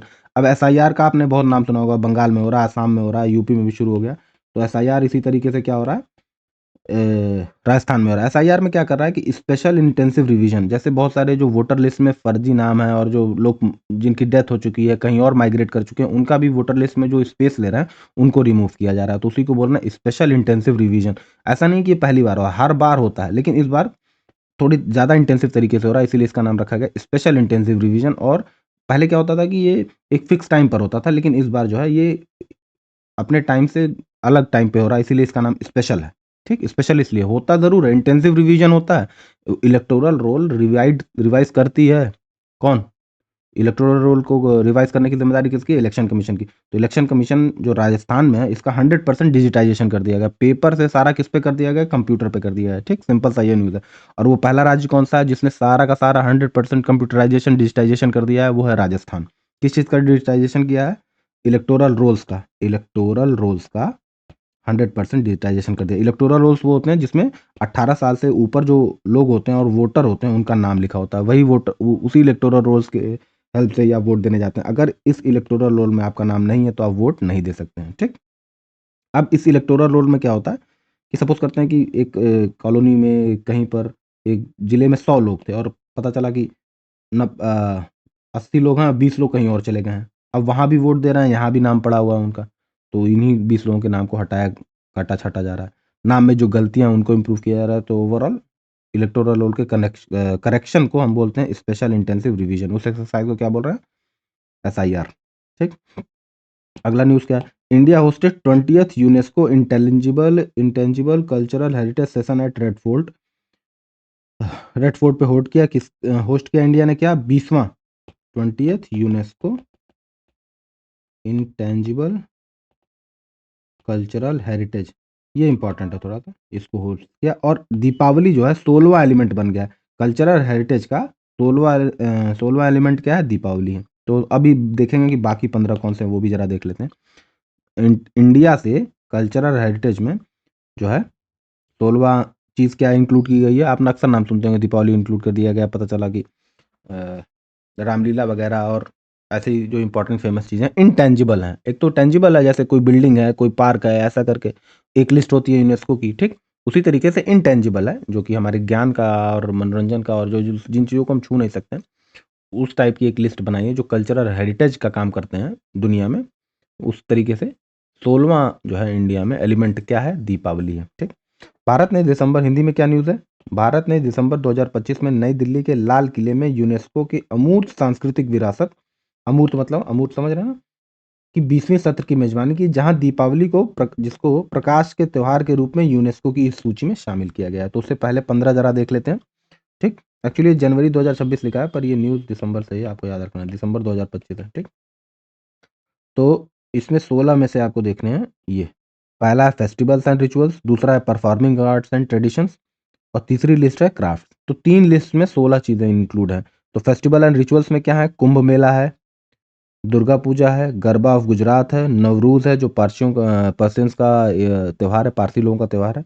रम्मान है religious festival and ritual theatre from Garhwal Himalaya. Himalaya Garhwal region में एक ये रिचुअल थिएटर और फेस्टिवल है, इसका नाम बोलते हैं रम्मान, ठीक? तो ये फेस्टिवल एंड रिचुअल्स में क्या क्या है? कुंभ मेला है, दुर्गा पूजा है, गरबा ऑफ गुजरात है, नवरूज़ है और रम्मान है, ठीक? परफॉर्मिंग आर्ट्स एंड ट्रेडिशंस में क्या चीज़ें हैं? योगा है, ठीक है? योगा दिख रहा है ना? योगा है, वैदिक चैंटिंग है, कुट्टियम है। कुट्टियम क्या है? संस्कृत थिएटर फ्रॉम केरला है। केरला में संस्कृत का थिएटर है, एक संस्कृत में जो नाटक होते हैं उसका एक थिएटर है, उसको क्या बोलते हैं? कुट्टियम बोलते हैं। रामलीला है, रामलीला ऑब्वियसली आप जान रहे हैं, रामायण का जो है चित्रण करना। छाऊ डांस है, छाऊ डांस ट्राइबल मार्शल डांस है, झारखंड, उड़ीसा और वेस्ट बंगाल का, तो आपको याद रखना है छाऊ। इसको भी किसमें शामिल कर लिया गया है? यूनेस्को के कल्चरल इंटेंजिबल हेरिटेज में, ठीक? तो रामलीला हो गया, छाऊ हो गया, कालबेलिया डांस जो है राजस्थान का फोक डांस है। मुडियट्टू है, ये रिचुअल थिएटर है, कहाँ का? केरला का। तो यानी कि केरला के 2 थिएटर कुट्टियट्टम और मुडियट्टू शामिल किए गए हैं। संकीर्तना क्या है? संकीर्तना क्या है? ये जो संकीर्तन होता है, कीर्तन, ढोल बजाना, गाना वाना, भगवान का भजन करना, तो उसको भी किसमें शामिल किया गया? इस लिस्ट में शामिल किया गया। और क्राफ्ट्स में क्या है? Traditional brass and copper craft, जो ब्रास और तांबे और कॉपर के जो ये क्राफ्ट हैं, जिनको ठठेरा बोलते हैं, जो लोग बनाते हैं, कहाँ का? जंडियाला गुरु पंजाब का। इसको भी किसमें शामिल किया गया? यूनेस्को के इंटेंजिबल कल्चरल हेरिटेज में। और जो रीसेंट एडिशन है वो है दीपावली। तो इस हिसाब से मेरे ख्याल से 16 चीज़ें हैं, तो देख लेते हैं 16 हैं कि नहीं। ये 1 2 3 4 5 6 7 8 9 10 11 12 13 14 15 और ये 16 हो गए, ठीक?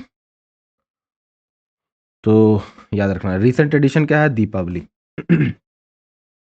उसके अलावा ये तो एक इंटेंजिबल वाला हो गया। इंटेंजिबल वाला एक यूनेस्को और लिस्ट मेंटेन करता है, वो है वर्ल्ड हेरिटेज साइट्स हैं, मतलब इनको छू सकते हैं, अमूर्त नहीं है, मूर्त हैं। उसमें से इंडिया में क्या है? 44 हैं। कहाँ? 44 चीज़ें हैं जो यूनेस्को के वर्ल्ड हेरिटेज साइट में इंक्लूड है, जिसमें 36 कल्चरल हैं, 7 नेचुरल है और एक मिक्स साइट है, कंचनजंगा नेशनल पार्क, ठीक? ठीक, तो इस हिसाब से इंडिया यूनेस्को में छठा सबसे बड़ा देश है, जो कि यूनेस्को की लिस्ट में छठा देश है, जिस देश से सबसे ज़्यादा चीज़ें जो है यूनेस्को की इस लिस्ट में शामिल हैं, ठीक? तो लेटेस्ट एडिशन क्या किया गया है? मराठा मिलिट्री लैंडस्केप्स हैं, जो मराठा के मिलिट्री लैंडस्केप्स हैं, उनको शामिल किया गया है यूनेस्को के वर्ल्ड हेरिटेज साइट में। तो ठीक है, ये न्यूज़ है। यूनेस्को बहुत सारी साइट मेंटेन करता है, ठीक? एक तो वो एक तो ये वर्ल्ड हेरिटेज साइट है, एक आपको यहाँ दिख गया ये इंटेंजिबल कल्चरल हेरिटेज साइट्स हैं, साइट्स नहीं है, चीज़ें हैं।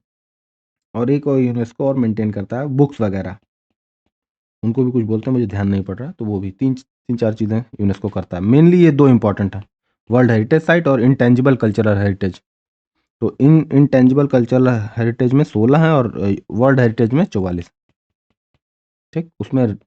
इसमें लेटेस्ट एडिशन है मराठा मिलिट्री वाले लैंडस्केप्स और इसमें लेटेस्ट एडिशन है दीपावली, ठीक? अगला क्या है? Prime minister Narendra Modi inaugurated India first global aircraft engine MRO facility in Hyderabad. Hyderabad में एक फैसिलिटी को क्या किया गया है? इनॉग्रेट किया गया है, किसके द्वारा? प्राइम मिनिस्टर नरेंद्र मोदी के, ठीक? प्रधानमंत्री नरेंद्र मोदी ने 26 नवंबर 2025 को हैदराबाद में Safran aircraft engine services India SAECI सुविधा को वर्चुअली उद्घाटन किया। यह सुविधा भारत की पहली वैश्विक विमानन इंजन MRO मतलब होता है मेंटेनेंस, यहाँ कहीं लिखा होगा MRO, मेंटेनेंस और सर्विस और ऑर्गेनाइजेशन करके कुछ चीज़ें होती हैं, मतलब मेनली जहाज आके ठीक होते हैं यहाँ पे। तो दुनिया भर के जो भी जहाज हैं वो इंडिया में भी अब ठीक हो सकते हैं सिंपली। ठीक, तो इसका उद्घाटन कहाँ किया गया? हैदराबाद में। ये जहाज़ों के मेंटेन करने के लिए, रख-रखाव करने के लिए, उनके रिपेयर, मेंटेन, रिपेयर और ओ से ऑर्गेनाइज या क्या होता होगा? मेंटेन होता है, रिपेयर होता है, ओ से कुछ होता है। तो यानी कि जो जहाज आ रहा है उसमें कुछ दिक्कत है, उसको मेंटेन, बड़े-बड़े जहाज, इंपॉर्टेंट जहाज जो हैं, उनको इंडिया में भी अब सर्विसिंग की जा, सिंपल सा सही है, सर्विसिंग की जा सकती है। ठीक।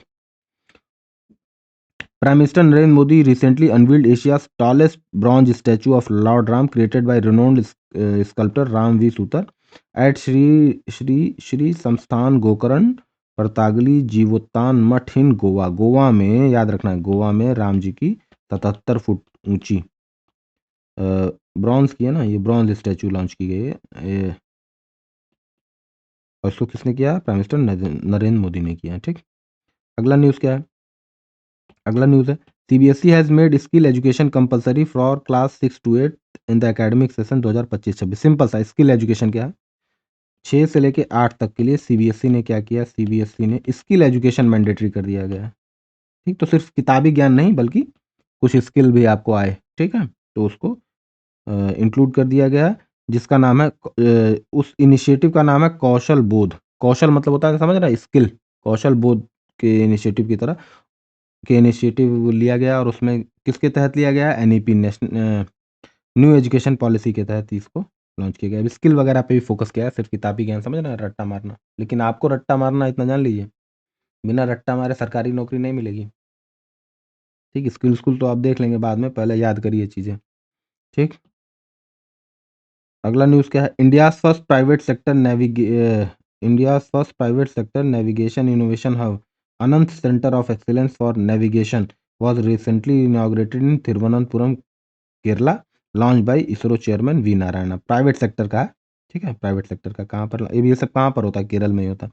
भारत का पहला निजी क्षेत्र का नेविगेशन इनोवेशन, मतलब नेविगेट करने के लिए जो प्राइवेट सेक्टर में है, इनोवेशन लाने के लिए, नेविगेशन में इनोवेशन लाने के लिए प्राइवेट सेक्टर में पहला कोई सेंटर खोला गया। वो कहाँ खोला गया है? तिरुवनंतपुरम, केरल में, और इसरो के अध्यक्ष वी नारायणन ने इसका उद्घाटन किया है। Darjeeling mandarin oranges from West Bengal received GI tag. Darjeeling के जो मैंड्रीन ऑरेंजेस हैं उनको GI टैग मिला है। हम GI टैग के भी एक टॉपिक देखेंगे, उसमें हम देखेंगे। ठीक। The securities and exchange board of India SEBI has launched a new framework called स्वागत F1। स्वागत F1 लॉन्च किया है, सिर्फ स्वागत F1 लॉन्च किया है, यही ध्यान रखना है आपको। Single window automatic and generalised access for trusted foreign investors. Swagat F1 FI, स्वागत FI नाम का एक विंडो लॉन्च किया है। किसने लॉन्च किया? सेबी ने। ताकि सिंपल सा इसका मतलब ये है कि जो फॉरेन इन्वेस्टर हैं वो एक ही जगह, फॉरेन इन्वेस्टर को एक ही जगह सारी जो है एक्सेस मिल जाए। ठीक, जो भी पेपर वर्क है एक ही जगह क्लियर हो जाए, तो उसके लिए जो विंडो लॉन्च किया है वो स्वागत F1 लॉन्च किया। किसने लॉन्च किया? सेबी ने लॉन्च किया। स्वागत F1 नहीं, FI है एक्चुअली, मैं F1 पढ़ दे रहा हूँ इसको। स्वागत FI। FI मतलब होते हैं फॉरेन इन्वेस्टर्स। फॉरेन इन्वेस्टर्स, जो फॉरेन इन्वेस्टर होते हैं, इंडिया में इन्वेस्ट करने जाते हैं, तो उनको पेपर वर्क क्लियर करने के लिए एक ही जो है फ्रेमवर्क लॉन्च किया है। एक ही जगह पे पेपर वर्क क्लियर हो जाए ताकि बिजनेस आसान हो। ईज ऑफ डूइंग बिजनेस जो है, ease of doing business, business करना आसान हो। पता चले कोई आपके कंट्री में पैसा लगाना चाहता है, लेकिन इतना ज़्यादा पेपर वर्क करना पड़ रहा है, एक बिजली का कनेक्शन लेने के लिए 10 बाबुओं से मिलना पड़ रहा है, 5 इंजीनियर घूम रहे हैं पैसा लेने के लिए, उन सबसे बचने के लिए क्या किया गया है? इसको लॉन्च किया गया है। ठीक। प्रमोटिंग, अगला न्यूज़ है promoting scientific innovation and self reliance. Promoting scientific innovation and self reliance, the 11th Indian international science festival was held in Panchkula, Haryana from December 6 to दिसंबर 25। इसकी थीम थी विज्ञान से समृद्धि, यानी कि 11वां इंटरनेशनल साइंस फेस्टिवल इंडिया का कहाँ लॉन्च किया गया? पंचकुला, हरियाणा में लॉन्च किया गया। अब समझ रहे हैं ना, आत्मनिर्भर भारत है, विज्ञान से समृद्धि है, ये इसकी थीम है। लगभग सब में अब आपको दिखेगा आत्मनिर्भर भारत ही। ठीक। वैज्ञानिक नवाचार और आत्मनिर्भरता को बढ़ावा देने के उद्देश्य से 11वां इंडिया इंटरनेशनल साइंस फेस्टिवल का आयोजन 6 से 9 दिसंबर 2025 तक हरियाणा के पंचकुला में किया गया, जिसकी थीम थी विज्ञान से समृद्धि, आत्मनिर्भर भारत के लिए। ठीक। NITI Aayog and IBM had unveiled a road map to make India one of the world's top 3 quantum technology economies by 2047। अब इंडिया का सब कुछ टारगेट है 2047 में, तो इसमें भी कर दिया गया क्वांटम इकोनॉमी बनाने के लिए, यानी कि वो इकोनॉमी जो क्वांटम कंप्यूटर्स का यूज़ करती हो, क्वांटम कंप्यूटर्स का यूज़ करने वाली इकोनॉमी बनाने के लिए नीति आयोग और आईबीएम ने एक रोड मैप लॉन्च किया है। ठीक, सिंपल सा। आईबीएम इंटरनेशनल कंपनी, आप समझ रहे हैं, नीति आयोग तो अपना नीति आयोग है ही। Maharashtra rank first in country in the use of solar energy in agriculture sector. अब चूंकि कंट्री में फर्स्ट है तो इसीलिए इसको न्यूज़ को, वरना ये न्यूज़ बनती नहीं है।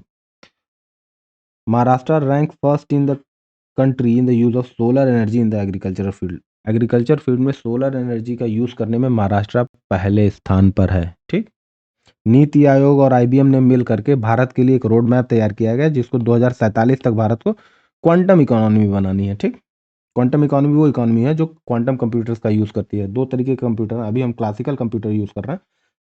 फ्यूचर के जो कंप्यूटर्स हैं वो है क्वांटम कंप्यूटर्स। ठीक, अगला न्यूज़ क्या है? अब प्राइवेट मेंबर बिल इंट्रोड्यूस किया गया है डीप फेक्स को, समझ रहे हैं, डीप फेक आर्टिफिशियल इंटेलिजेंस का यूज़ करके किसी की फ़ोटो और किसी का जो है फ़ोटो किसी की शक्ल किसी और की लगा दी, तो इसको बोलते हैं डीप फेक। आप पकड़ ही ना पाएँ कि ये आदमी समझ रहे हैं ना?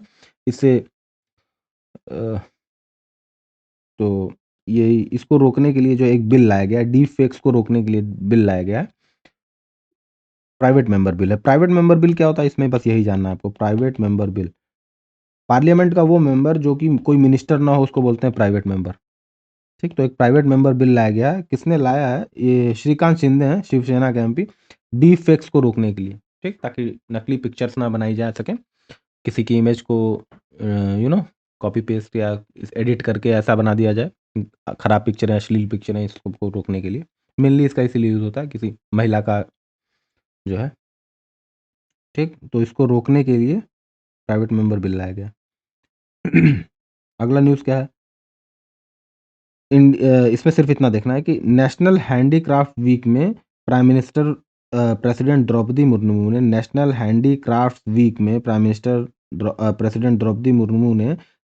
हैंडीक्राफ्ट अवार्ड दिए। ठीक, बस।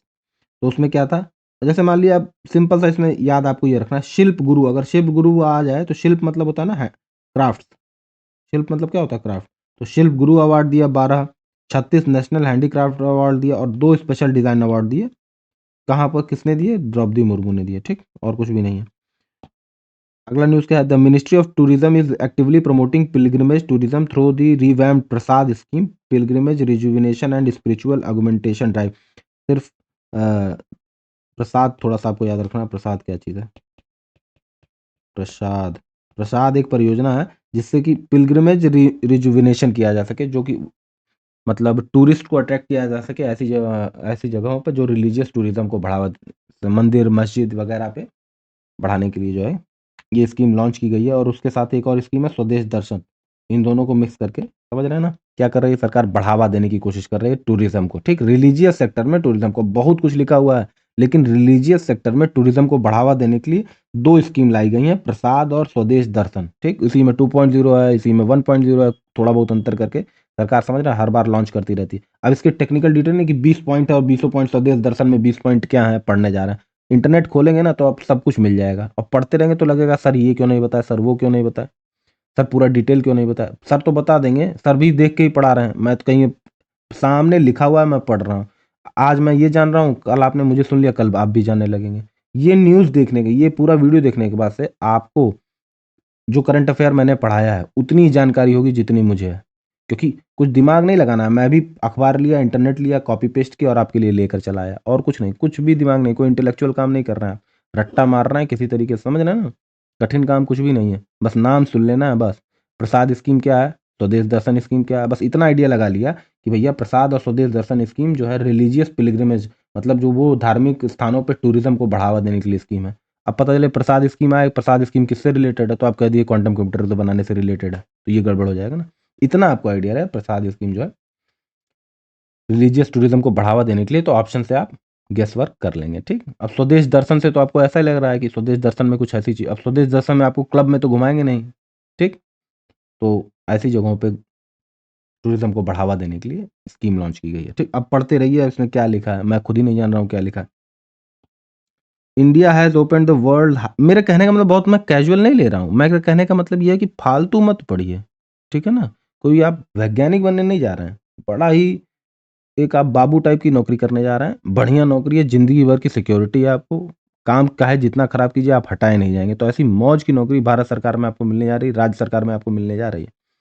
तो बहुत दिमाग मत लगाइए। समझ रहे हैं ना? एक बार आपको गवर्नमेंट जॉब मिल गई, कहानी खत्म है, पूरी लाइफ टाइम के लिए।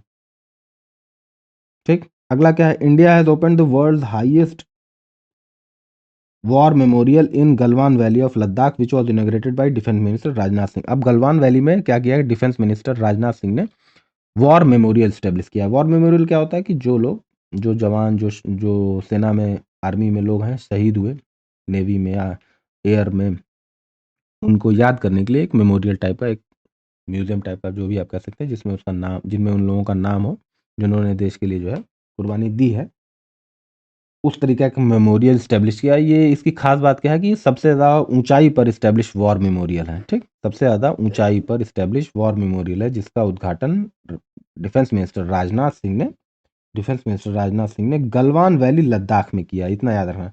अब ये 14,500 फुट की ऊँचाई पर है, ठीक है? 14,500 फुट बहुत ऊँचा होता है। India led by IIT Madras hosted the global AI conclave 2025 इन चेन्नई।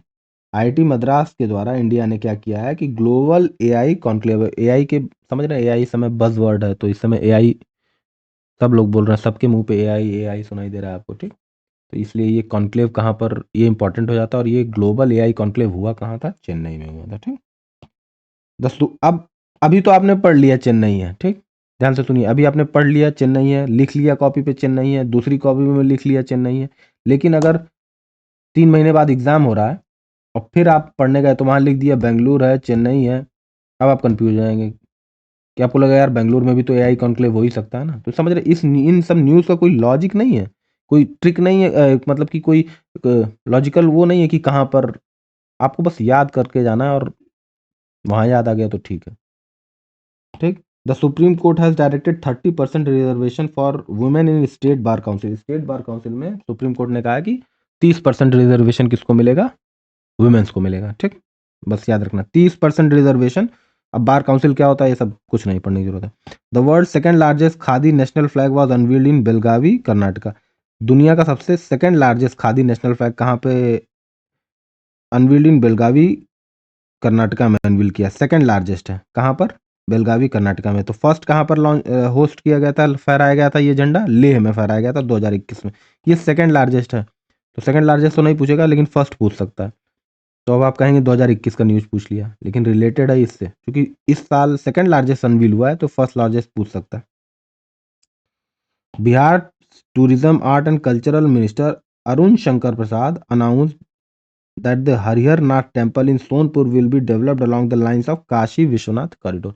बिहार का जो हरिहर नाथ टेम्पल है वो काशी विश्वनाथ कॉरिडोर के तर्ज पर उसको डेवलप किया जाएगा। काशी विश्वनाथ कॉरिडोर जानते हैं ना कहाँ पर है? बनारस में है, ठीक?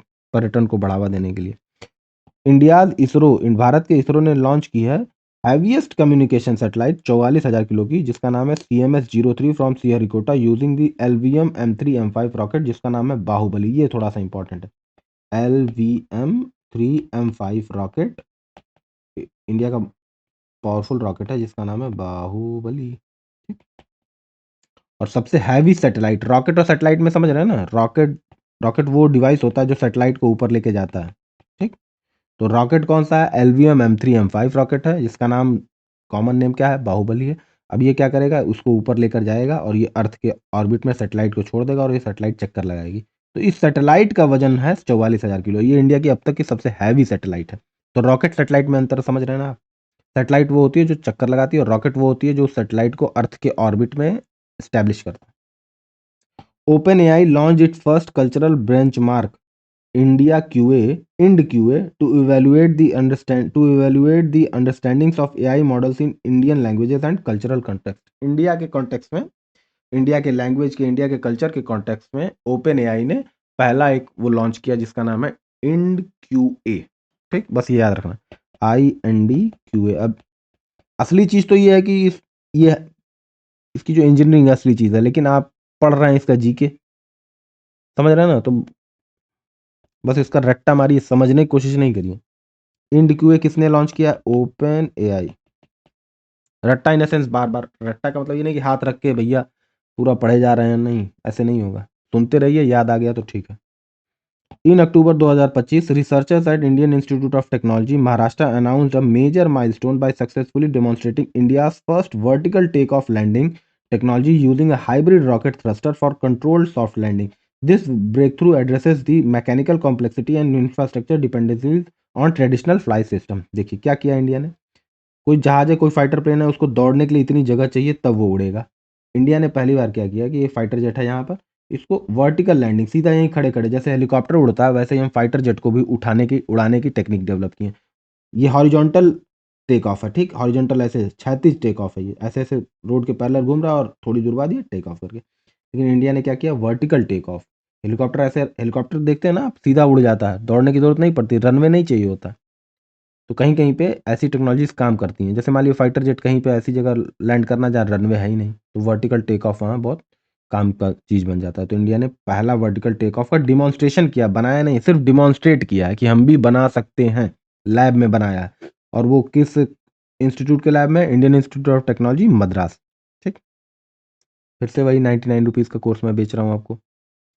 तो यही उलगुलान बैच है हमारा GS2 के लिए, ठीक, जाइए ऐप पर।